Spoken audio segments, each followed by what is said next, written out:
ভারত যদি বন্ধুত্ব দেখায় বন্ধুত্ব পাবে, কিন্তু ভারত যদি বাংলাদেশে আধিপত্যবাদ বিস্তার করতে চায়, বাংলাদেশের 18 কোটি জনগণ সেটা রুখে দেবে। ভারত যদি গৌর গোবিন্দের ভূমিকায় নামতে চায়, দেশের 18 কোটি মুসলমান শাহজালালের ভূমিকায় নামবে। বলেন, আমাদের দেশে শান্তি আছে না নাই? আমরা হিন্দু মুসলিমে কখনো দাঙ্গা লাগে? আসতে বলেন, কেন লাগে?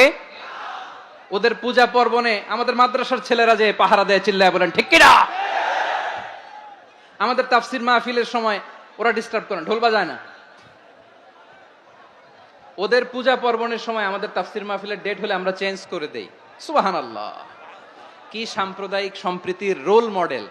আর ওই বাংলাদেশের ব্যাপারে তারা অনেক ডিস ইনফরমেশন ছড়াচ্ছিল। ভারতের অনেকগুলো গণমাধ্যম, আমি জেনারেলাইজ করব না, আমাদের প্রতিবেশী দেশের সব গণমাধ্যমকে আমি দোষ দিতে চাই না, অনেকগুলো গণমাধ্যম তারা